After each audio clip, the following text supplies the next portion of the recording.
Mr. Cool by Roger Hargreaves. Poor Jack wasn't feeling very well. He had been in bed with the measles for days, and he had to stay in bed until he was better. "I'm bored," he huffed. "I wish I could go outside and play with my friends." Suddenly, a blue blur shot in through the open window. It looped the loop around the light in the ceiling, and a small blue figure, wearing a hat, landed on the end of Jack's bed. "Cool," said Jack.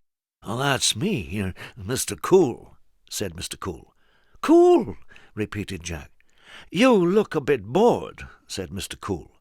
"I thought we could go and have some fun." "I wish I could," said Jack, "but I'm not allowed out of bed." "I think we could make an exception just this once," said Mr. Cool, and he clicked his fingers. The next instant, Jack found himself sitting in the cockpit of a jet aeroplane.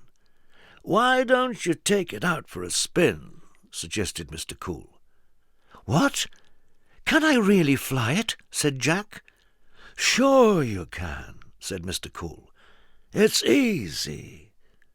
So Jack flew the jet plane out across the Atlantic Ocean and back. "That was cool," cried Jack, when they were back on the ground. "Thanks, Mr. Cool."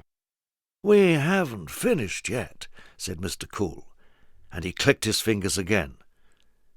Jack heard a crowd roar. He was at a football ground, but he wasn't sitting in the crowd. He was on the bench with the other players, and he was even wearing the team strip. "Quick," said Mr. Cool. "The manager wants you to go on." "He wants me to play?" said Jack incredulously. "But they're Capital United." And you'll never guess what.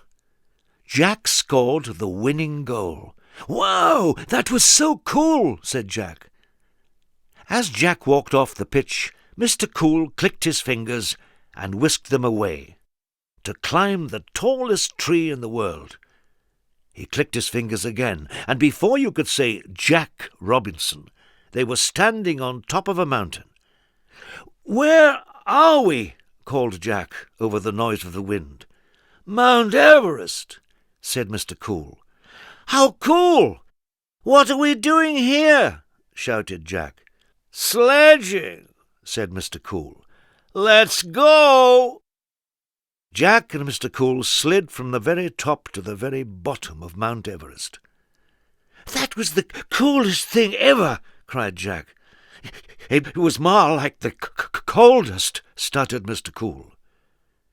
For the final time that day, Mr. Cool clicked his fingers. In an instant, Jack found himself back in his bedroom. "Thank you so much, Mr. Cool," said Jack. "That was amazing!" laughed Mr. Cool. "Well, I'll be off," said Mr. Cool. "But there's one more thing, Jack. Have a look in the mirror." With this, Mr. Cool shot out through the open window. Jack went into the bathroom and looked in the mirror. "Cool," said Jack, when he looked at himself. And why do you think Jack was so pleased? That's right. All his spots had gone. Jack was better.